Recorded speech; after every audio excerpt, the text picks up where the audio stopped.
మనందరికీ జీవితం అంటే ఎంతో ఆసక్తి, ప్రేమ ఉంటాయండి. అలాగే ఎన్నో ఆశలు, ఆశయాలు కూడా ఉంటాయి. ఆనందం, ఆరోగ్యం, ఎనలేని ప్రేమ కోరుకుని వాళ్ళు ఎవరుంటారు చెప్పండి? కానీ దీపం కొండెక్కే ముందు ఆరోగ్యంగా ఉంటామా, ఆనందంగా ఉంటామా? మన జీవితమే మనకు భారమైతే ఏం చేస్తాం? ఒక మనిషికి ఇష్టం లేకుండా తనని బ్రతికించడం, విపరీతమైన క్షోభకి గురిచేసి చంపడం అంత పాపం అని కొందరంటే, మరణం అనేది ప్రకృతి ధర్మం, దాన్ని శాసించే హక్కు మనకు లేదని మరికొందరంటారు. చికిత్స లేని అనారోగ్యం వల్ల అనుక్షణం చావడం కంటే ఒకేసారి చచ్చిపోవడం మెరుగేమో అని చాలా మంది అంటుంటారు.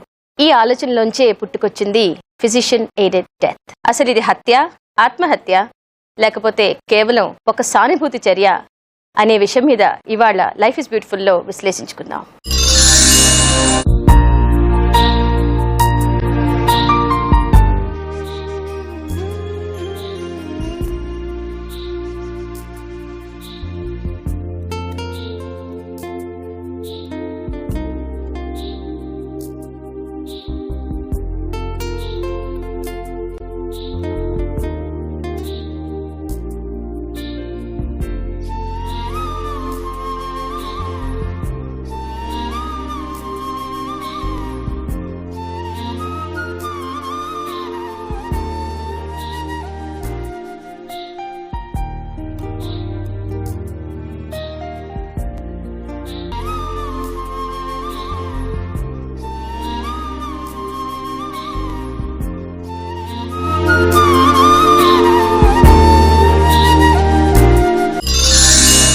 ఫిజిషియన్ ఎయిడెడ్ డెత్ ఈ అంశంపై విశ్లేషించడానికి ఇవాళ మనతో పాటు ఉన్నారు డాక్టర్ శ్రీరామచంద్ర దామరాజు.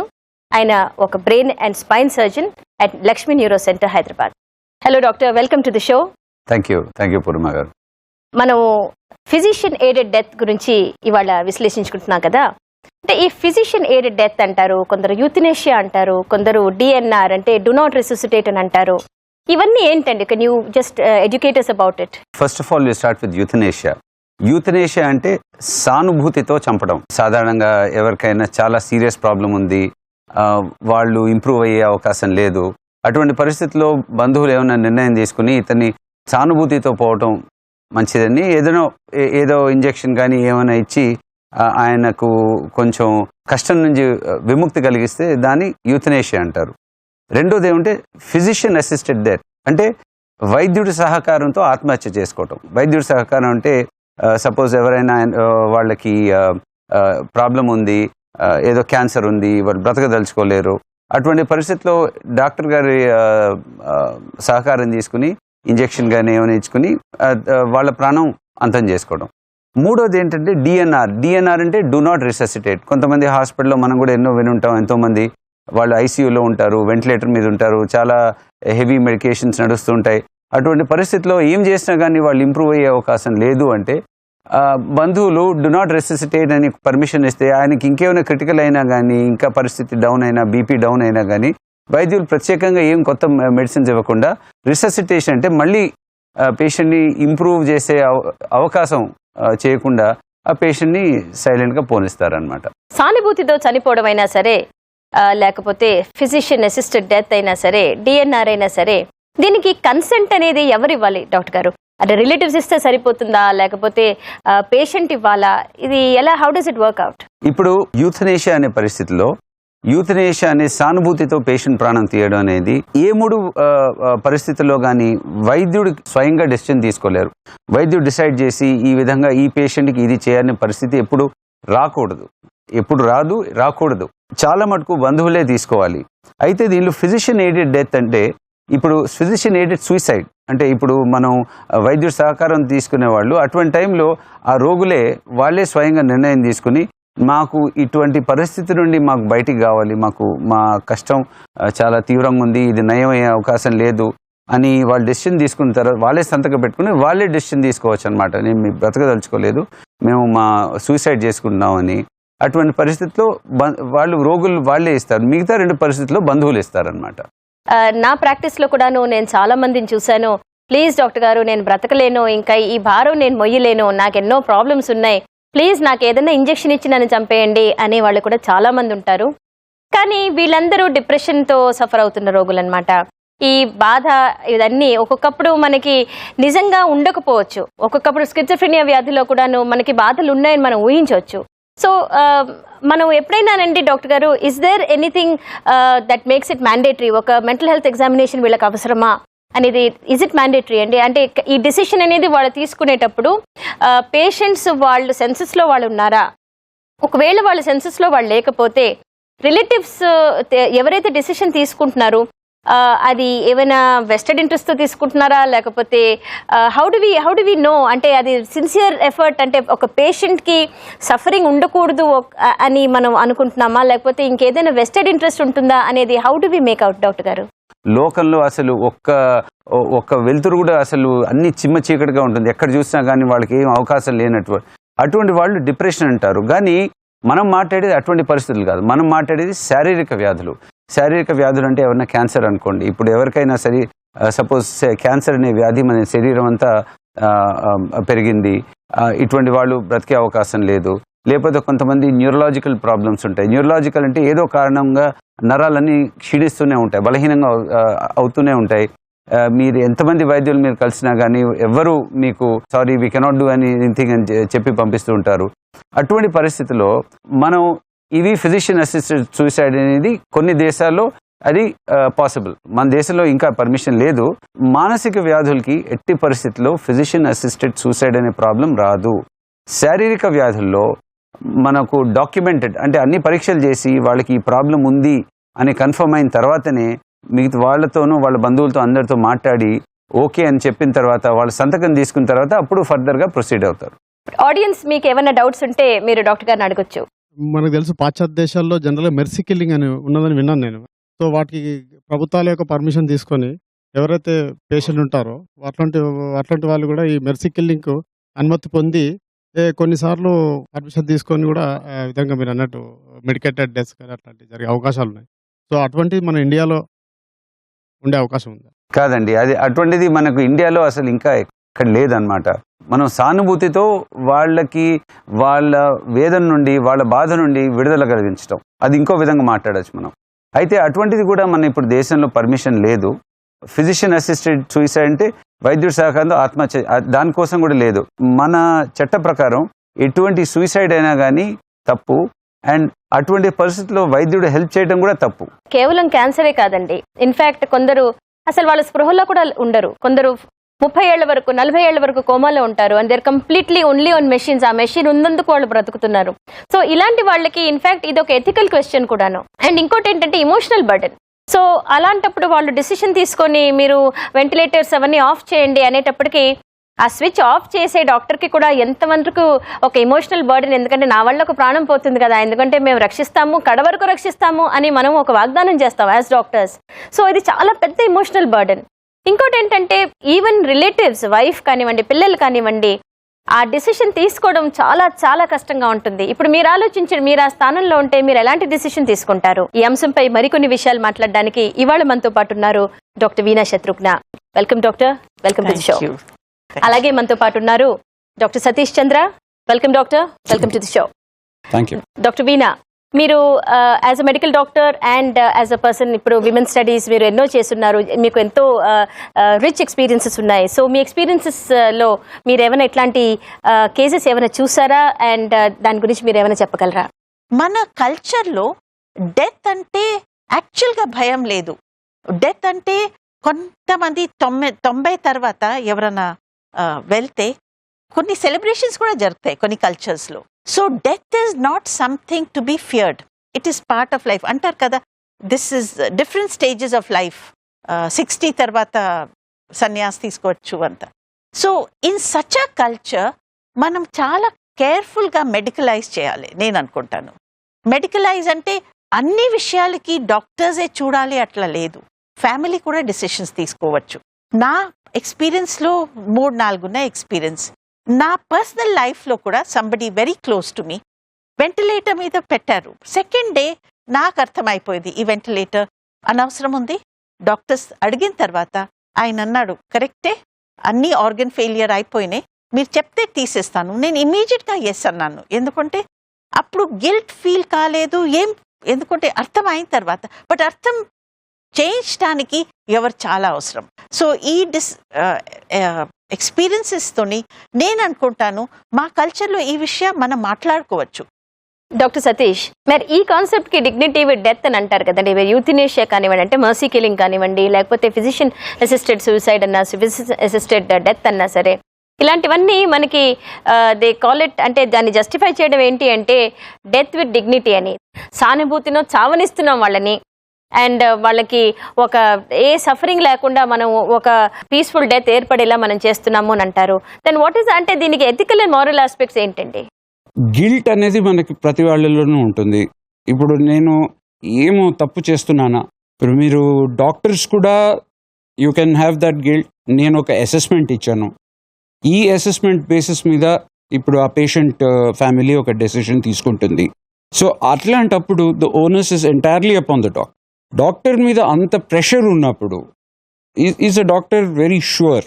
దీనికి కొన్ని ఉండొచ్చు, there will be some cases which are anyway very clear, they are in black and white.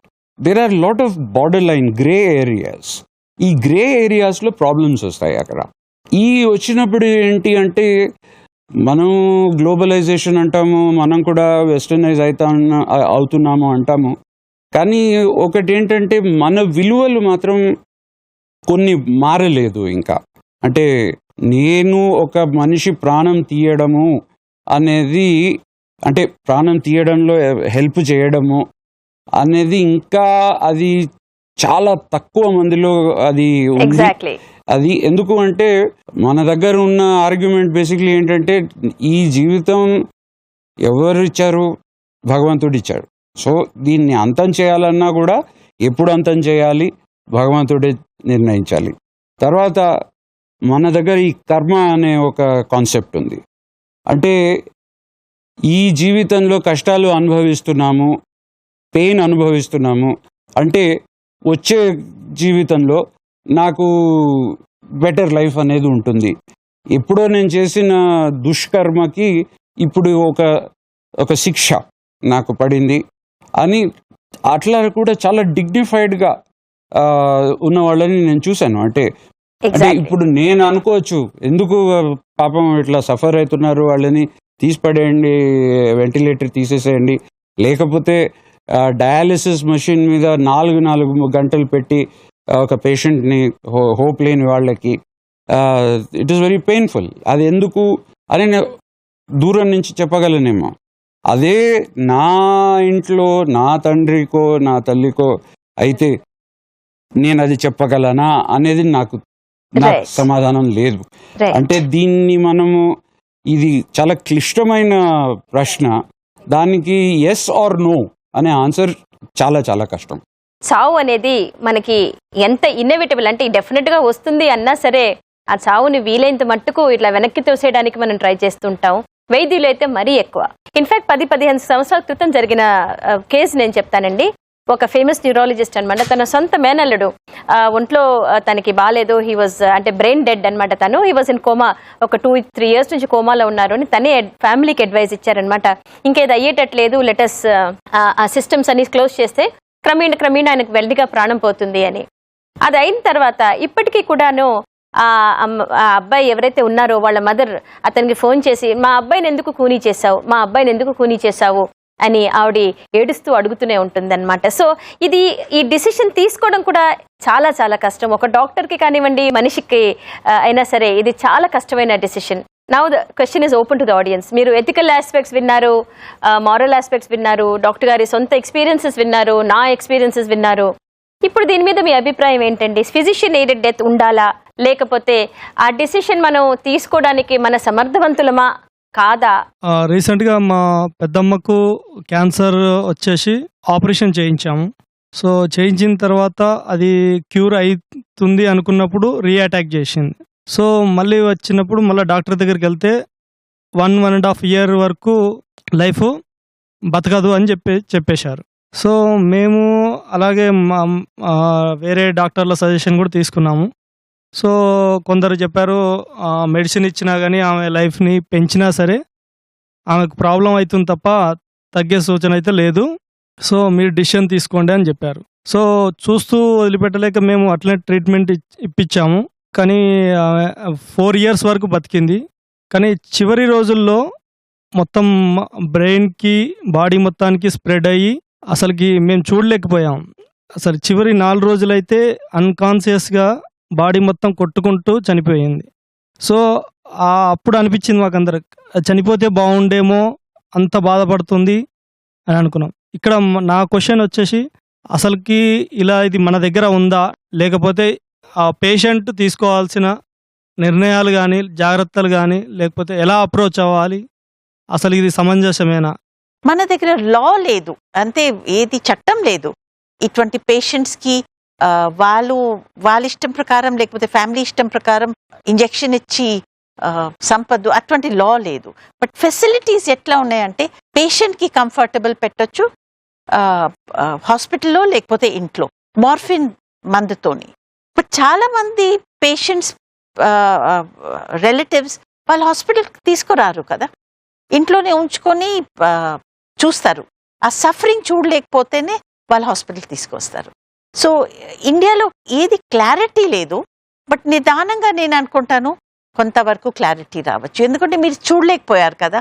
నేను ఒప్పుకుంటాను, చాలా అదే డిగ్నిటీ అండ్ నేను అనుకుంటాను. To see somebody you love so much to suffer and you cannot do anything, అది మనకి ఇష్టం. That they should go with dignity, అది నేను అనుకుంటాను డిగ్నిటీ. సో నేను ఒప్పుకుంటాను మీ ప్రాబ్లంకి కొంతవరకు సొల్యూషన్ ఉంది, ఫుల్ లేదు అంతే. అటువంటి కేసెస్కి మనం సంపాలే, అది ఇంతవరకు లా లేదు. అది టైం పడుతుంది కూడా, అంత ఈజీ లేదు. ఎందుకంటే కొంతమంది చాలా వరకు బతకగలుగుతారు, బట్ ఫ్యామిలీ ప్రాపర్టీ మూలంగా వేరే కారణాల మూలంగా అటువంటి జరగచ్చు. అందుకోసం ఇంకా రెడీ లేదు. I don't think we are ready for that. కానీ డాక్టర్ వీణా, ఇప్పుడు మనం స్టాటిస్టికల్గా చూస్తే క్రానిక్ డిసీజెస్లో డిప్రెషన్ రావడం అనేది సర్వసాధారణం. అట్లాగే డిప్రెషన్ కూడా క్రానిక్ డిసీజెస్కి దారి తీయడం కూడా సర్వసాధారణం. అలాంటప్పుడు మనకి ఇప్పుడు డిప్రెషన్ అనేది వరల్డ్లో నంబర్ 1 డిసీజ్ అయిపోతుంది. సో అలాంటప్పుడు వీళ్ళు డిప్రెషన్ వల్ల చెప్తున్నారా, జబ్బు వల్ల చెప్తున్నారా, ఆ బాధ అనేది రియలా లేకపోతే ఆ బాధ డిప్రెషన్ వల్ల వస్తుందా? మనం అసలు ఏమాత్రం అవి going in for any kind of evaluation అనేది నేను ఎప్పుడు ప్రతి డాక్టర్ని అడుగుతుంటాను అనమాట. ఒక సైకాట్రిక్ ఇవాల్యుయేషన్ చేశారా, వీళ్ళకి డిప్రెషనా లేకపోతే నిజంగా క్యాన్సర్ వల్ల వీళ్ళకి ప్రాబ్లం వచ్చిందా? క్యాన్సర్ యాక్చువల్లీ ఒక్కొక్కప్పుడు డయాగ్నోస్ అయిన 6 నెలలకు సంథింగ్ హ్యాపెన్స్. ఎందుకంటే అప్పటి వరకు తెలియనంతసేపు చాలా బాగానే ఉంటారు, తెలిసిన తర్వాత భయంతో అలా పోతుంటారు. సో డాక్టర్ వీణా, అండ్ ఈ question is open to doctor Satish also. మనం ఎంతవరకు షుడ్ వి ఇవాల్యుయేట్? ఇప్పుడు ఒక డెఫినెట్గా ఏదో ఒక రోజు ఒక లెజిస్లేచర్ అనేది ఇండియాలో కూడా వస్తుంది. ఇప్పుడు స్విట్జర్లాండ్లో, జర్మనీలో కొన్ని ప్లేసెస్లో ఇది లీగలైజ్ చేశారు. సో ఈ లీగలైజ్డ్ ఫిజిషియన్ అసిస్టెడ్ సూసైడ్ ఏదైతే ఉందో, ఇది ఏదో ఒక రోజు, ఇప్పుడు కాకపోతే 10 ఏళ్ల తర్వాతనా సరే ఇండియాకి డెఫినెట్గా వస్తుంది. సో అలాంటప్పుడు ఒక సైకాట్రిక్ ఇవాల్యుయేషన్ అనేది లేకపోతే మనం నైతికంగా భౌతికంగా మనం ఆలోచించాల్సిన అవసరం మనకి ఉందా లేదా? ఈ దేశంలో డిప్రెషన్ మీద డిస్కషన్స్ కూడా జరగాలి.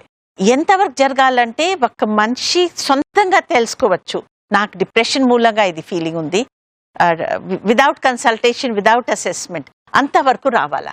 అండ్ ఫ్యామిలీ కూడా అసెస్ చేయాలి, ఈ డిప్రెషన్ మూలంగా ఉందా లేకపోతే నిజమే ఆ మనిషికి ఎంత జబ్బు ఉందంటే చాలా అయిపోయింది, ఇప్పుడు వెళ్ళటానికి రెడీ ఉన్నారు. విన్నారు కదండి, ఈ డిస్కషన్ మనకి కొనసాగిస్తూనే ఉంటాము. ఎందుకంటే చావు అనేది మనకి ఎంత మనం భయపడతామో అంతే దాని గురించి మనం విశ్లేషించుకుంటూనే ఉంటాము. కానీ చావుని కోరడం అనేది మన మనసులో కోరడం ఓకే, కానీ ఎంతవరకు మనం ఒక పేపర్ మీద సైన్ చేసి ఆ చావును కోరడం సమంజసం అనేది మనం ఆలోచించాలి. ఫిజిషియన్ ఎయిడెడ్ డెత్ అనేది no, yes, dying with dignity, euthanasia అనండి, లేకపోతే డాక్టర్ వీణా అన్నట్టు లెట్ దెమ్ పాస్ ఆఫ్ అని, అది మనం ప్రతి కుటుంబంలో మనం చేస్తాం. ఆ పని పీస్ఫుల్గా పోనివ్వండి, వాళ్ళకి ఏ బాధలు లేకుండా పోనివ్వండి, మనం ప్రార్థిస్తాం కూడాను. ఇన్ఫ్యాక్ట్ ఏ బాధలు లేకుండా సడన్గా హఠాత్తుగా చనిపోయిన వాళ్ళకి ఎంత గొప్ప మనిషి, ఏ సఫరింగ్ లేకుండా పోయారు కదా అని మనం అంటాం. ఆ సఫరింగేనండి మనకి ఏదైనా ఒక లెజిస్లేషన్ కానివ్వండి, ఒక థాట్ ప్రాసెస్కి దారి తీస్తుంది. కానీ ఈ దారి అనేది మనం పెడదారి పట్టుకోకూడదు. ఫిజిషియన్ అసిస్టెడ్ సూసైడ్ ఎవరన్నా కోరుకుంటే డెఫినెట్గా వాళ్ళకి ఒక అసెస్మెంట్ కావాలి.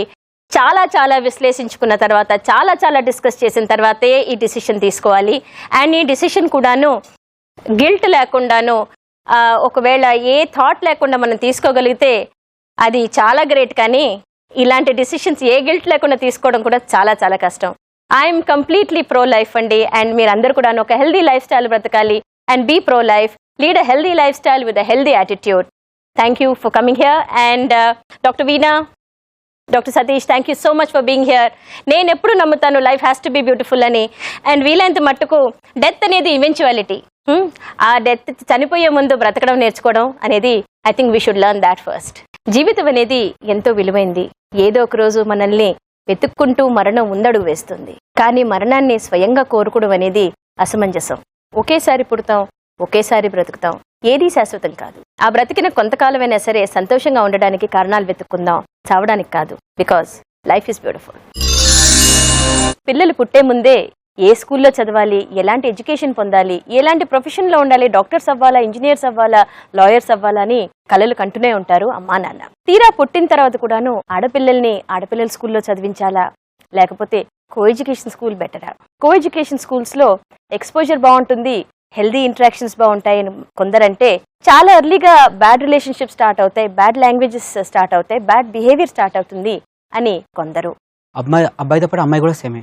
అంతేకాకుండా బయటకు వచ్చేసరికి అబ్బాయిలు అమ్మాయి ఇద్దరు కలిసి పనిచేస్తున్నారు కాబట్టి కో ఎడ్యుకేషన్ ఉండడం వల్ల ఒకరినొకరి మ్యూచువల్ అండర్స్టాండింగ్ ఉంటుంది. ఒక 5 schools ఉన్నాయేమో ఓన్లీ గర్ల్స్ స్కూల్స్ నాకు తెలిసి. So there is a definite trend towards schools which educate students of both sexes. Girls come out better, they have more confidence when they are with the same sex background, instead of being around boys where they would actually feel uncomfortable or they would feel shy. So these are the few researchers which support the same sex education. పక్కన ఒక అమ్మాయి ఉందనుకోండి madam, మన నడక మారుతుంది, మన భాష మారుతుంది, మన తీరు మారుతుంది. సో ఆ కాలేజీలో మన క్లాస్ రూమ్లో అమ్మాయిల వల్ల అబ్బాయిలు, అబ్బాయిల వల్ల అమ్మాయిలు వేరువేరుగాను అంటే సత్ప్రవర్తన కలిగి ఉంటారని కూడా నా నమ్మకం.